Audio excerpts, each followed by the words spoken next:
ജനാവലി ഇങ്ങനെ ഇരമ്പിക്കേറുകയാണ്. ഒത്തിരിയധികം പ്രാർത്ഥനയോടും ഒരു സമ്മിശ്രമായ വികാരത്തോടു കൂടിയാണ് അവര് കടന്നു വരുന്നത്. പ്രാർത്ഥനയോടും അവർക്ക് വിശ്വസിക്കാനാകുന്നില്ല. അതായത് സഭയുടെ ആചാര്യൻ ആ, മരിച്ചു.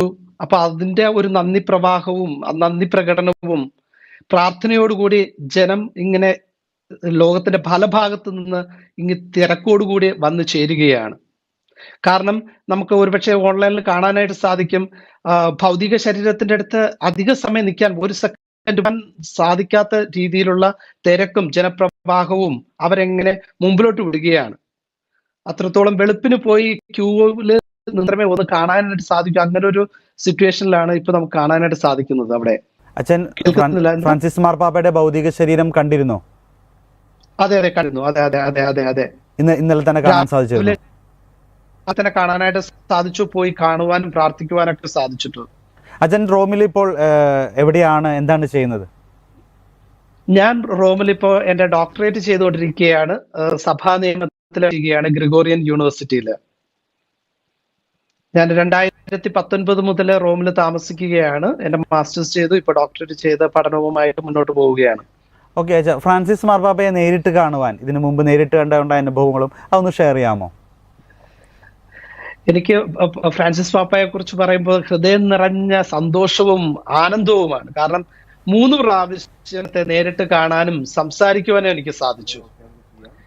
ഈ സഭയുടെ പാരമ്പര്യം അനുസരിച്ച് ആദ്യമായിട്ടൊക്കെ ആൾക്കാർ ഉപവസിച്ച് പ്രാർത്ഥിച്ച് ആദ്യമായിട്ട് കാണാനായിട്ട് വരുന്നതും, കാരണം ക്രിസ്തുവിനെയാണല്ലോ പ്രതിനിധീകരിക്കുന്നത് എന്ന് പറയുന്നത്.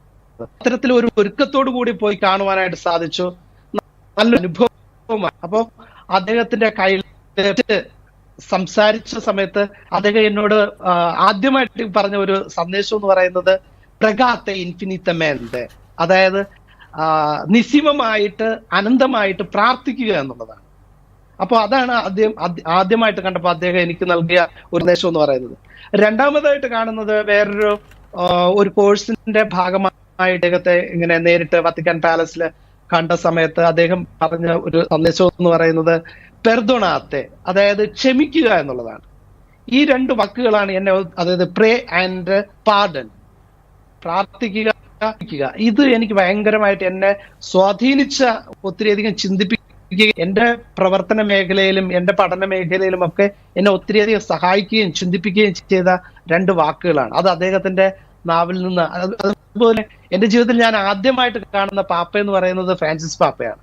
അപ്പൊ അതിന്റെ ഒരു സന്തോഷവും ഒരു എക്സൈറ്റ്മെന്റ് ഒക്കെ എനിക്ക് ഒത്തിരി ജീവിതത്തിൽ അനുഭവിക്കാനും അതിങ്ങനെ ജീവിതത്തിൽ കുറച്ച് നാൾ നീണ്ടു നിൽക്കുന്ന ഒരു വികാരമായിട്ട് ഇന്നും അങ്ങനെ നിൽക്കുകയാണ്. തീർച്ചയായിട്ടും വെച്ചാൽ ഇപ്പോൾ ഞാൻ നേരത്തെ ചോദിച്ചു, എത്ര വർഷമായി അച്ഛൻ ഇപ്പോൾ വത്തിക്കാനിലുണ്ട്? ഞാനിപ്പോ 6ാമത്തെ വർഷമാണ്. അതെ, അച്ഛൻ നാട്ടിൽ എവിടെയാണ്? നാട്ടിൽ നെയ്യാറ്റിൻകര, തിരുവനന്തപുരം അതിരൂപതയിൽ. തിരുവനന്തപുരം നെയ്യാറ്റിൻകര രൂപത. അതെ, നെയ്യാറ്റിൻകര രൂപതയിൽ നിന്നാണ്. മറ്റൊരു കാര്യം അച്ഛനോട് ചോദിച്ചോട്ടെ, ഇപ്പോൾ നേരത്തെ ഫ്രാൻസിസ് മാർപ്പാപ്പയുടെ നിലപാട് പ്രാർത്ഥിക്കുക, അല്ലെങ്കിൽ ഇപ്പോൾ പ്രത്യാശ, എപ്പോഴും പ്രത്യാശയോടെ ആയിരിക്കുക, അവസാന നിമിഷം വരെ അദ്ദേഹം പറഞ്ഞ കാര്യങ്ങൾ അതാണ്, പ്രത്യാശയോടെ ആയിരിക്കുക. ഒപ്പം അനാഥർക്കും ആരോരുമില്ലാത്തവർക്കും അഭയാർത്ഥികൾക്കൊക്കെ വേണ്ടിയാണ് അദ്ദേഹം തൻ്റെ ജീവിതം മാറ്റി വെച്ചിരിക്കുന്നത്. അവസാന നിമിഷം വരെ ഫ്രാൻസിസ് മാർപ്പാപ്പ ഒരു ദുഃഖത്തോടെ ആണ് മരിച്ചതെന്ന് പറയണമെങ്കിൽ ഒരുപക്ഷെ അഭയാർത്ഥികളെ ഓർത്തായിരിക്കാം, അല്ലെങ്കിൽ കുടിയേറ്റക്കാരെ ഓർത്തായിരിക്കാം. അദ്ദേഹം വത്തിക്കാനിലും ഇറ്റലിയിലൊക്കെ ഒരുപാട് അഭയാർത്ഥികളെ സ്വീകരിച്ചിട്ടുണ്ട്. ഇതിനെക്കുറിച്ച് അച്ഛന് പറയാനുള്ളത്? അതായത് എന്റെ മനസ്സിലേക്ക് ഇരുന്നത്, അദ്ദേഹം തൊട്ട് മുമ്പ്, അതായത് തലേ ദിവസം ഉർബി എത്ത് ഓർബി എന്നുള്ള അദ്ദേഹത്തിന്റെ വലിയൊരു ആശീർവാദം ലോകത്തിട്ട് നൽകുമ്പോൾ അദ്ദേഹം സംസാരിച്ചതില് ഏറ്റവും അവസാനത്തെ വാക്കുകൾ എന്ന് പറയുന്നത് ഇതൊക്കെ തന്നെയാണ്. അതായത് സ്പെസ് നോൺ കോൺഫൂൻഡിത്, അതായത് ലത്തീനില് സ്പെസ് നോൺ കോൺഫൂൻഡിത്, പ്രത്യാശ നമ്മെ ഒരിക്കലും നിരാശരാക്കുന്നില്ല. അപ്പോ അത്രയധികം പ്രത്യാശ നൽകുന്ന വാക്കുകളാണ് അദ്ദേഹം നൽകിയത്. പക്ഷെ അദ്ദേഹത്തിന് ഈ പറഞ്ഞതുപോലെ പാപങ്ങൾക്ക് വേണ്ടിയിട്ട് അവിടെ നമ്മൾ വത്തിക്കാനിലേക്ക് പ്രവേശിക്കുമ്പോൾ വത്തിക്കാൻ സൈഡിലും വൈകുന്നേരങ്ങളിൽ അനാഥരും പാവപ്പെട്ടവരുമായിട്ടുള്ള ആൾക്കാർ വന്ന് താമസിക്കുന്നത് കാണുമ്പോൾ ഒത്തിരിയധികം സങ്കടം തോന്നും. പക്ഷേ മിഷൻ അവിടെ പോലീസും സ്റ്റേറ്റിന്റെയും വത്തിക്കാൻ സ്റ്റേറ്റിന്റെയും ഒക്കെ പോലീസുകൾ ഉണ്ടെങ്കിൽ തന്നെയും അത് ഒരുപക്ഷെ ഫ്രാൻസിസ് പാപ്പായുടെ ഒരു അറിവോടുകൂടിയാണ് അവരെ അവിടെ പിന്നെ എനിക്ക് വ്യക്തിപരമായിട്ട് അറിയാം, തൊട്ട് വത്തിക്കാനോട് നിന്നുള്ള ജെസ്യൂട്ട്സ് കൂരിയയിലെ ഒരു ഡോർമെറ്ററി മുഴുവനും ഇവർക്ക് വേണ്ടിയിട്ട് കൊടുത്തിരിക്കുകയാണ്. അവർക്ക് വേണ്ടിയിട്ട് അവർക്ക് വന്ന് ഫ്രീ ആയിട്ട് താമസിക്കാനും അവർക്ക് കുളിക്കുവാനും ഉള്ള എല്ലാ സജ്ജീകരണം അവിടെ ചെയ്തു കൊടുത്തിട്ടുണ്ട്. അതുപോലെ തന്നെ ഒരു പക്ഷേ റോമിലും വത്തിക്കാനിലും ഒക്കെ താമസിക്കുന്നവർക്കറിയാം, വത്തിക്കാൻ സ്ക്വയറിന്റെ 2 സൈഡിലും ശൗചാലയം അത് വളരെ കൃത്യമായിട്ട് വെടിപ്പോടുകൂടി സൂക്ഷിക്കുന്നത് ഇവർക്കാണ്. അതുപോലെ തന്നെ അവർക്ക് അത് ഉപയോഗിച്ചതിന് ശേഷം അവർക്ക് അവിടെ കൊടുക്കുന്നു എന്നുള്ളതാണ് 3 നേരവും. അത് ഞാൻ നേരിട്ട് കണ്ടിട്ടുള്ളതാണ്. അപ്പോ അത്രയും കരുതലോടുകൂടി പാവങ്ങളോട് പക്ഷം ചേരുന്ന ഒരു പാപ്പയായിട്ടാണ് നമുക്ക് തീർച്ചയായിട്ടും ഫ്രാൻസിസ് പാപ്പയെ, അല്ലെങ്കിൽ ഒരു 3-ാം ക്രിസ്തു എന്ന് വേണമെങ്കിൽ നമുക്കാനായിട്ട് സുവിശേഷം ജീവിച്ച വ്യക്തിയായിട്ട്, സാക്ഷി നൽകിയ വ്യക്തിയായിട്ടാണ്, പ്രത്യാശ നൽകിക്കൊണ്ടാണ് അദ്ദേഹം ഒരു ലോകത്തിന് അങ്ങനെ ഒരു സന്ദേശം കൂടി നൽകി എന്നുള്ളതാണ് സാധിക്കുന്നത്. മറ്റൊരു കാര്യം വെച്ചാൽ, ഇപ്പോൾ ഫ്രാൻസിസ് മാർപ്പാപ്പയുടെ ഭൗതിക ശരീരത്തിന്റെ അടക്കം ചെയ്യുന്നതിനെ കുറിച്ച് ഞങ്ങൾ പറയുമായിരുന്നു. അപ്പോൾ ഇപ്പോൾ മേരി മെജോറെ ബസിലിക്കയിൽ ഇതുപോലെ തന്നെ ഒരു അഭയാർത്ഥിയെ പോലെ തന്നെയല്ലേ ഫ്രാൻസിസ് മാർപ്പാപ്പയുടെ ഭൗതിക ശരീരം ഇനി അടക്കം ചെയ്യണം അദ്ദേഹം ആവശ്യപ്പെട്ടിരിക്കുന്നത്? കാരണം ഒരു പേര് മാത്രം, ഒരു ഫ്രാൻസിസ് എന്ന പേര് മാത്രമേ അതും എഴുതാൻ പാടുള്ളൂ. മറ്റൊന്നും അദ്ദേഹത്തിൻ്റെ ആ സ്ഥാനമോ പൊസിഷനോ ഒന്നും എഴുതാൻ പാടില്ല എന്ന് അദ്ദേഹം നിഷ്കർഷിച്ചിരിക്കുകയാണ്. അതും തറയിലായിരിക്കണം തൻ്റെ കബറിടം വെക്കേണ്ടതെന്ന് കൂടി പറഞ്ഞിരിക്കുകയാണ്. തീർച്ചയായിട്ടും അവർക്ക് വേണ്ടി ജീവിച്ചു, അല്ലെങ്കിൽ അഭയാർത്ഥികൾക്ക് വേണ്ടി, ആരോരും ഇല്ലാത്തവർക്ക് വേണ്ടി, പാർശ്വവൽക്കരിക്കപ്പെട്ടവർക്ക് വേണ്ടി ജീവിച്ചിട്ട് അവരെ പോലെ തന്നെ ഒരു കടന്നു പോകുന്ന ഒരു അവസ്ഥയല്ലേ ശരിക്കും അത്? അതായത് എന്റെ മനസ്സിലേക്ക് കടന്നു വരുന്നത് ഈ ജോബിന്റെ പുസ്തകത്തിലേക്ക് നോക്കുമ്പോൾ അത് വളരെ രസകരമായിട്ട് പറയുന്നുണ്ട്, വളരെ ചിന്തിപ്പിക്കുന്നത്. ഞാൻ നഗ്നനായിട്ട് ഭൂമിയിലേക്ക് വന്നു, നഗ്നനായിട്ട് തന്നെ തിരിച്ചു പോകുന്നു. അതായത് ഫ്രാൻസിസ് പാപ്പ ഒരു പക്ഷേ അദ്ദേഹത്തിന്റെ ജീവിതത്തിലൂടെ നമുക്ക് നൽകുന്നത്, ഞാനും ദൈവത്തിന്റെ ഒരു മകനാണ് നിന്നെപ്പോലെ. അതായത് അവിടെ മനുഷ്യ മഹത്വത്തെ, തുല്യതയാണ് കാണിക്കുന്നത്. നമ്മള് എന്താണ് ഞാൻ ആ രീതിയിലാണ് ചിന്തിക്കുന്നത്. കാരണം ഈ സ്വർഗസ്ഥനായ പിതാവേ എന്ന് ഒരു പോപ്പ് വിളിച്ച് പ്രാർത്ഥിച്ചു കഴിഞ്ഞാലും, ഒരു അനാഥനായ വ്യക്തി വിളിച്ച് പ്രാർത്ഥിച്ചാൽ, ഒരു വൈദികൻ വിളിച്ച് പ്രാർത്ഥിച്ചു കഴിഞ്ഞാലും എല്ലാവർക്കും ദൈവം എന്ന് പറയുന്നത് പിതാവാണ്, ദൈവമാണ്.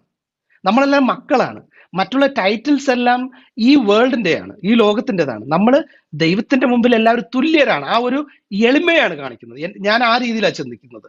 അതായത് ദൈവത്തിന്റെ മുമ്പില് നമ്മളെല്ലാവരും, കാരണം ജ്ഞാനസ്നാനമാണ് നമ്മളെ എല്ലാവരെയും സഭയിലേക്ക് ഒന്നു ചേർക്കുന്നത്, സഭയുടെ മക്കളാക്കുന്നതും സ്വർഗത്തിന് അവകാശികളാക്കി മാറ്റുന്നു എന്നുള്ള നമ്മുടെ വിശ്വാസം സംബന്ധിച്ചുള്ള ചിന്തയിലും പറയുന്നത്, നമുക്കെല്ലാവർക്കും വ്യത്യസ്തമായിട്ടുള്ള വിളികൾ, റോളുകളുണ്ട് ഈ ലോകത്ത് ജീവിക്കാനായിട്ട്. പക്ഷെ അടിസ്ഥാനപരമായിട്ട് നമ്മളെല്ലാവരും തുല്യരാണ് എന്നുള്ള, ദൈവത്തിന്റെ സന്നിധിയിൽ നമ്മളെല്ലാവരും തുല്യരാണ് എന്നുള്ള ഒരു സന്ദേശമാണ് ആ ഒരു ഇതിലൂടെ ഞാൻ കാണാനും മനസ്സിലാക്കാനും ശ്രമിക്കുന്നത്. തീർച്ചയായിട്ടും അച്ഛാ, വളരെ വ്യക്തമാണ് അച്ഛൻ ഫ്രാൻസിസ് മാർപ്പാപ്പയെക്കുറിച്ചും അച്ഛൻ്റെ ദർശനങ്ങളും അച്ഛനോട് പറഞ്ഞ കാര്യങ്ങളുമെല്ലാം നമ്മുടെ ഗുഡ്നസ് TV പ്രേക്ഷകരുമായി പങ്കുവെക്കുകയായിരുന്നു. റോമിലെ വത്തിക്കാനുള്ള ഇനിയുള്ള മറ്റു കാര്യങ്ങളെക്കുറിച്ചൊക്കെ അച്ഛനൊന്ന് പറയാൻ പറ്റും? ഇനി സംസ്കാര ശുശ്രൂഷകളുടെയും ഇന്നും നാളെയും അതിന് നടക്കാൻ പോകുന്നതും, ഒപ്പം ഇന്നലെ കർദിനാൾസിന്റെ മീറ്റിംഗ് എല്ലാം കൂടി ഇന്നും കൂടുന്നുണ്ട്. എനിക്ക് തോന്നുന്നു ഈ സമയം തന്നെ അവിടെ കൂടിക്കൊണ്ടിരിക്കാൻ തോന്നുന്നു. അപ്പോൾ ആ ഒരു വിഷയങ്ങളെ കുറിച്ച് എന്തെങ്കിലും പറയാനുണ്ടോ? ഞാൻ രണ്ട് കാര്യം പറയാനായിട്ട് ആഗ്രഹിക്കുകയാണ്. അത് ഒന്നാമതായിട്ട്, ഈ ജെറമ്യാ പ്രവാചകന്റെ പുസ്തകത്തിൽ പറയും, എനിക്ക് ഇഷ്ടപ്പെട്ട ഇടയന്മാരെ ഞാൻ നിങ്ങൾക്ക് നൽകും, അവർ ജ്ഞാനത്തോടും വിവേകത്തോടും കൂടെ നിങ്ങളെ പാലിക്കൂ എന്നുള്ളത്.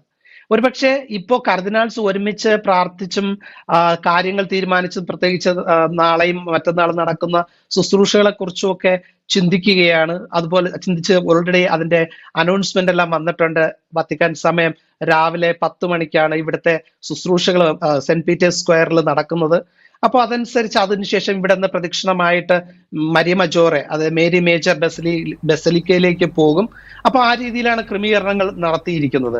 ഒരു കാര്യം ഒന്ന് ഇടപെട്ട് ചോദിച്ചോട്ടെ, ഈ വത്തിക്കാൻ സ്ക്വയറിൽ നിന്നും മേരി മെജോറെ ബസലിക്കയിലേക്ക് എത്രത്തോളം ദൂരമുണ്ട്? ഒരു 2.5 കിലോമീറ്റർ മാക്സിമം. അപ്പോ അതുമായി ബന്ധപ്പെട്ട ആ ഒരു വിലാപയാത്ര അത് എങ്ങനെയായിരിക്കുന്നു, അങ്ങനെ എന്തെങ്കിലും റിപ്പോർട്ടുകൾ വത്തിക്കാൻ പുറത്തു വിട്ടിട്ടുണ്ടോ? അതിനെക്കുറിച്ച്, അതായത് ഇപ്പോ ജസ്റ്റ് ജനറൽ ആയിട്ടാണ് പറഞ്ഞിരിക്കുന്നത്, ഇവിടെ നിന്ന് പ്രദക്ഷിണമായിട്ട് അങ്ങോട്ട് പോകും എന്നുള്ള രീതിയിൽ. തീർച്ചയായിട്ടും ഇത്രയും വലിയൊരു ജനാവലി, അതായത് ജൂബിലി വർഷമാണ്, ഒത്തിരിയധികം ജനങ്ങൾ ഓൾറെഡി ലോകത്തിന്റെ പല ഭാഗങ്ങളിൽ നിന്ന് എത്തിച്ചേർന്നുകൊണ്ടിരിക്കുന്ന പലരും ഞങ്ങളെ കോണ്ടാക്ട് ചെയ്യുന്നു. അപ്പോൾ അതൊരു വലിയൊരു പ്രദക്ഷിണമായിട്ട്, വിലാപയാത്രയായിട്ട് തന്നെ സംഘടിപ്പിക്കുമെന്നുള്ളതാണ് പ്രത്യാശിക്കുന്നത്. ഇനി വത്തിക്കാന്റെ ഫൈനൽ തീരുമാനത്തിലേക്കുള്ളത് നമുക്ക് ഇന്ന് വൈകുന്നേരങ്ങളിൽ അറിയാനായിട്ട് സാധിക്കുകയുള്ളൂ. അങ്ങനെ വരികയാണെങ്കിൽ എനിക്ക് തോന്നുന്നു വത്തിക്കാന്റെ സഭയുടെ ചരിത്രത്തിൽ ആദ്യമായിട്ടാണോ ഇത്ര വലിയൊരു വിലാപയാത്ര ഒരു മാർപ്പാപ്പയുടെ ശരീരം ഭൗതിക ശരീരം വെച്ചുകൊണ്ട് നടക്കാൻ പോകുന്നത്? കാരണം ഇതിനു മുമ്പൊക്കെ വത്തിക്കാൻ സ്ക്വയറിലെ ഒരു ക്രിപ്റ്റിലാണ് നമ്മൾ ബെനഡിക്ട് മാർപ്പാപ്പയുടെയൊക്കെ കണ്ടു. വിശുദ്ധ കുർബാനയ്ക്ക് ശേഷം ഒന്നെടുത്താൽ താഴേക്ക് പോകുന്ന ഒരു ദൂരം മാത്രമേ ഉള്ളൂ. പക്ഷെ ഇതൊരു 2.5 കിലോമീറ്ററുകൾ പോണം. ഒരു പക്ഷേ ആ 2.5 മണിക്കൂർ ഇപ്പോൾ നമ്മുടെ ഇവിടത്തെ പോലെയാണോ എന്ന് അറിയില്ല. അവിടെ വത്തിക്കാൻ അവിടുത്തെ സിസ്റ്റമാറ്റിക് ആണ് എല്ലാ കാര്യങ്ങളും. എങ്കിലും ഈ 2.5 മണിക്കൂർ കവർ ചെയ്യാൻ ഒരുപാട് സമയം നമ്മൾ പ്രതീക്ഷിക്കുന്നതിലും കൂടുതൽ സമയം എടുക്കുമോ? അങ്ങനെയുള്ള പല കാര്യങ്ങളും വരില്ലേ? അതെ, പ്രായോഗികമായിട്ട് അങ്ങനെയുള്ള പല കാര്യങ്ങളും വരുന്നുണ്ട്. പക്ഷേ ഇതില് ഫ്രാൻസിസ് പാപ്പ തന്റെ വില്ല്, അതായത് അദ്ദേഹത്തിന്റെ ആഗ്രഹവും കാര്യങ്ങളും വളരെ ലളിതമായിട്ട് ചെയ്യണം എന്നുള്ളത് പറഞ്ഞിരിക്കുന്നത് കൊണ്ട് എങ്ങനെയാണ് ഈ കർദിനാൾസ് അവരിപ്പോ ഒരുമിച്ചുള്ള മീറ്റിങ്ങുകളിൽ എന്താണ് ഫൈനൽ തീരുമാനം വരുന്നു എന്നുള്ളത് നമുക്ക് പറയാനായിട്ട് സാധിക്കത്തില്ല. ഇപ്പോഴുള്ള അറിവനുസരിച്ച് അവർ പറഞ്ഞിരിക്കുന്നത് ഒരു പ്രദക്ഷിണമായിട്ട് വിലാപയാത്രയായിട്ട് മുന്നോട്ട് പോകും. ഇനി ഇദ്ദേഹം ഈ ബെനഡിക്ട് പാപ്പായുടേത് നമ്മളിവിടെ സാക്ഷ്യം വഹിച്ചു, അത് കണ്ടതാണ്. ഇനി അതുപോലെ വളരെ ലളിതമായിട്ട് ഒരു പക്ഷേ വലിയ ആഘോഷമില്ലാതെ വല്ല വിലാപയാത്രയായിട്ട് അല്ലാത്ത രീതിയിൽ ലളിതമാക്കുന്നു എന്നുള്ളത് നമുക്ക് ഇനിയിപ്പോ കർദിനാൾസിന്റെ തീരുമാനം കഴിഞ്ഞാൽ മാത്രമേ അറിയാനായിട്ട് സാധിക്കുകയുള്ളൂ. ഈ മീറ്റിംഗ് കഴിയുമ്പോൾ മാത്രമേ അറിയാനായിട്ട് സാധിക്കുകയുള്ളൂ. Thank you. അപ്പൊ ഇത്ര നേരം അച്ഛൻ ഞങ്ങളോടൊപ്പം പ്രതികരിച്ചതിനും അവിടെ നിന്നുള്ള വിലപ്പെട്ട വിവരങ്ങളെല്ലാം പറഞ്ഞതിനും ഒരുപാട് നന്ദി അച്ഛാ. Thank you.